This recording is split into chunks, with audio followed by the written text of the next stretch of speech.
Hi guys, and welcome to another Gusto deck profile. I'm going to try and keep this version quite short and sweet because the past 10 times I tried to record this video, they went over 20 minutes. So the deck list will be in the description, and this deck will just be going over the card numbers. I've tried to take this deck away from Side Gusto and just make normal Gusto, which is something I really like so far because it's working quite well.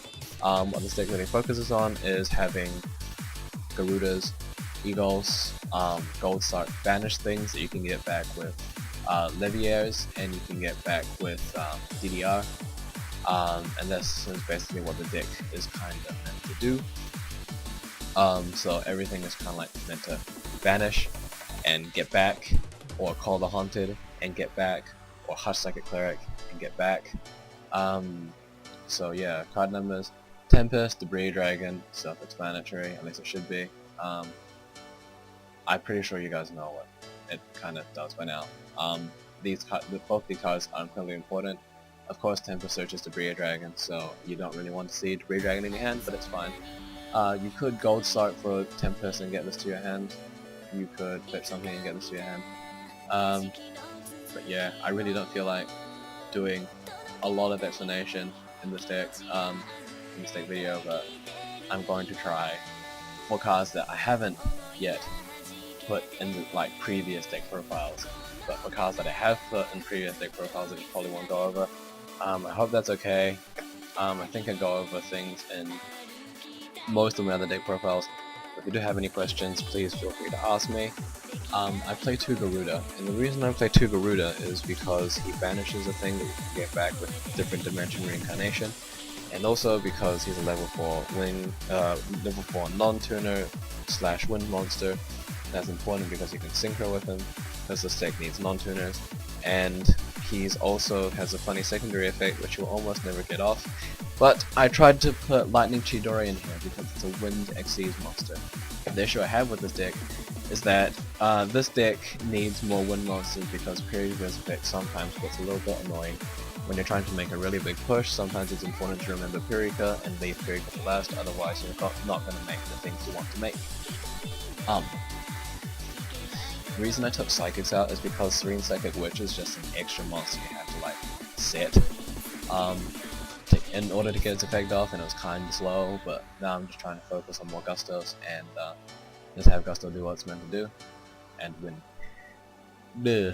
2 Pirika. Pirika is at 2 still. I really like it at 2. 3 E-Tellings and 2 Dualities, just to say I don't really need to run Pirika at 3. Some people disagree.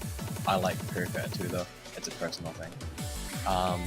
Of course, there's nothing wrong with Pirika at all at 3. It's absolutely wrong with Pirika. I just think 2 is like the minimum, bare minimum number that you need to run. Works. Cleric still stays because he does everything really well. There's more focus on Cleric in this build than previous build because he's like one of the only targets left. And he's just the thing that you get back sprees with, and not doing the thing in previous builds where I went Pirika and just make a second sprees, rather than try and save my first one. I play 1 Falco now. I play 1 Falco because he's a level 2 tuner, and he's a Gusto, which means he's searchable. He also has a cool effect if you happen to have to call the haunted this thing back and get it destroyed. It's a free search. Falco is kind of like the fail-safe level 2 non-tuner that you can normal summon and not care overly much about a torrential because he gets a search off. That's kind of like the only reason I play Falco. He's awesome. He looks kind of cool. Of course, he doesn't get a search off battle though, which is kind of depressing. Gold Sark is something I'm playing in Gusto, and Pure Psychics as well, because you can get stuff you want to the hand. You can banish Tempest, get the Free Dragon. You can banish something else, get it back 2 turns later. Generally, this deck runs off 2 card to 3 card plays. By that I mean you do not need. This deck is not situational. You can make a play out of anything, pretty much. And you have searches in this deck, so E-Telly just kind of makes the plays. Griffin makes the plays, and this deck just functions quite well. And the only issue I have with the extra deck is that it's not all wind, which is something I'm trying to fix in this build. 2 contacts. I'm not playing MSTs in this build, which is kind of a bad idea, but it's been working so far. 2 contacts seems like a good number so far. but if there are updates to card numbers, I probably will. There's nothing wrong with playing 3 contact, but so far I haven't needed 3 contact, so I'm not going to play 3 contact until I feel like I play a lot of duels and I just go, I really need a contact. 2 Pot of Duality. I've been neglecting playing Pot of Duality for a very long time, and the reason is Pot of Duality stops your special summoning, and I realized that when you run 2 Pot of Duality, the chances that you're going to see this when you want to special summon something are quite low. If nothing else, for example, if you're just sitting on a Stardust or something, which is something this deck does sometimes, you can just Duality and get something you need to the hand to set up more plays, because again this deck runs off 2 to 3 card plays. You do not need a lot of cards to go off. This deck functions off Graveyard, with DDR it functions off Banished Zone 2, so that's honestly all good.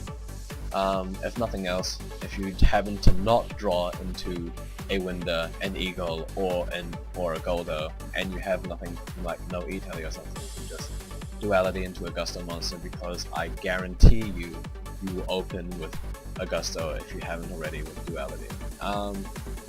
2 DDRs is something I'm playing now because you can get stuff that's banished back, which means you're less afraid of Bottomless, you're less afraid of D-Prison, you can banish stuff you have anyway just to get it back and just go for bigger plays. Bottomless is Bottomless, Solemn Warning is Solemn Warning, Torrential is Torrential, 3 Color Haunted is self-explanatory, same thing with 2 Divine Wrath. I say Divine Wrath over other effect negation because I generally just like it because I think 2 Meteor's 2 Meteor's is a card I'm testing at the moment because I think the card is really cool. It's got a really nice effect, but it's good in Gusto because when your opponent kills like one of your monsters and gets sent to the graveyard, you Meteor's and take one of your monsters with it. Of course, you get the free search, but your opponent doesn't. Which is why it makes this card good. One way you could use this is, for example, Gusto depends on your opponent attacking into you so you can get the search, and your opponent won't always have enough monsters, or your opponent won't always have the right number of monsters to attack into you with, to have how should I say this? For you to have what you want on the field, like a search monster on the field. So what you would do is, for example, your opponent has 2 monsters, and the first 2 of your monsters die, and then on the 3rd one you chain Meteor to take care of your 3rd opponent's monster that has not yet attacked. So you get the search and what you want on the field during your turn, which is a useful way to use Meteor. Of course, I would not mind this card at 3 because you can honestly go first turn, set Meteor, set a Gusto monster, and just start messing up your opponent's plays turn 1, which is why I would not mind running 3 of this. Phew. Issues with the deck? Main deck, I would say.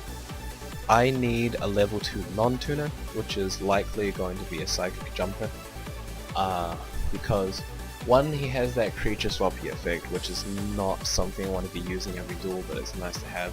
Also a level 2 non-tuner because you draw into Clerics and you draw into Pirikas, and you have not a lot of targets for E-Tally, and having a level 2 non-tuner. Psychic just means you can go for more synchro plays and not care about too much. One issue with this deck I see already is that I don't have a caster. I don't want to play Falcos. I want to take out...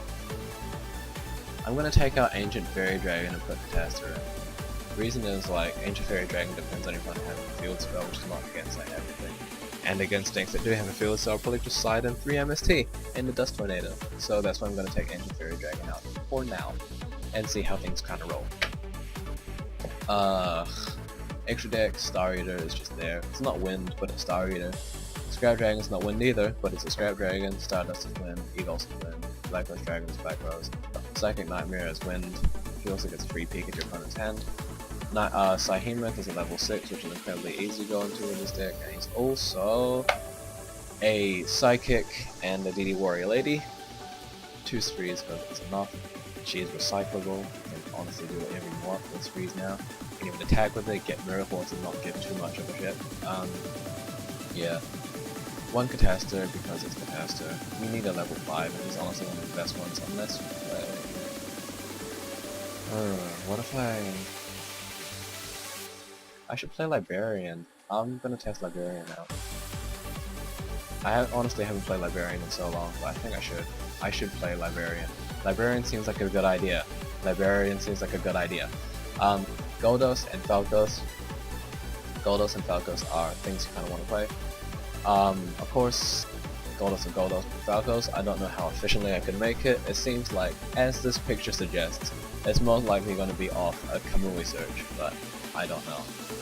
The other way we can make it would just be Winda, Falco, but honestly you're not going to have 2 Gustos in the field a long time for like ever unless you want to synchro, so I don't know how relevant Falcos is, but he's a level 4 win, so you could use him as an Xyz material for Lightning Chidori, which is something I actually want to make with this deck.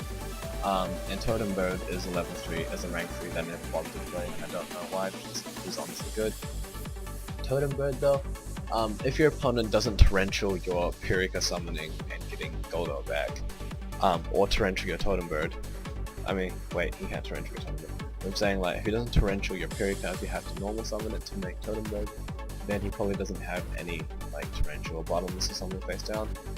Of course, Totem Bird can deal with Solemn Warning, but I'm just saying the back row is likely something to deal with attacks, which is something something Totem Bird would be good for. For example, if you had like set D prisons or mirror forces, or if you just sit on Totem Bird and wait for your opponent to activate a spell that you know they need or something, and you just chain Totem Bird to it.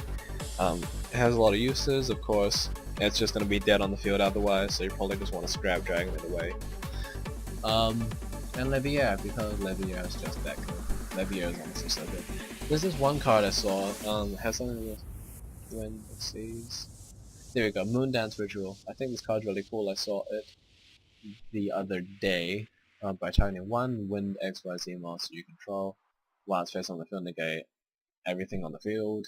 During the end phase, cards activated, attach the card to monsters and Xyz material. I think this card's amazing, but I think it probably would be more used in Harpies, for example, because it does like a lot of negating anyway with stuff like Ice Beast Seraphine. It's kind of like just like an extension of that. Of course, I do think that card's really good, but if you have to run like, you probably have to run 2 Moon Dance Rituals to be able to use it like well, which I'm not willing to run this deck. Or I could play it at 1 and just see what happens. But I don't think it's necessary. Like, a lot of things you can play in Gusto, and honestly you can get away with a lot of Gusto plays because Gusto just has a lot of time, it has a lot of win, and you can honestly get away with playing almost anything in it, but some things you have to recognize just aren't worth the card space, and you should be playing other things that help the deck kind of function on its own. So this is the deck profile for Gusto. This is before the March ban list. I don't think anything's gonna be happening to the cards in this deck because it's Gusto, unless they decide to play around with some staple numbers, in which case you can always find replacements for. But I will be doing with this deck online a lot. There have been a lot of mirror matches lately due to Asian Eyes dueling a Gusto player and posting a video about it. I did not like that video at all because the Gusto player lost incredibly badly and it took 20 turns and he lost to TG stun, which should not be happening, but I'm just saying. Thanks for watching the video. Please do, if you have any suggestions or any questions, please do ask me. And if you have Skype or Devpro or something, you could like add me and stuff. It's always nice to have more friends and more people to duel with. And yeah, thanks for watching the video and see you next profile.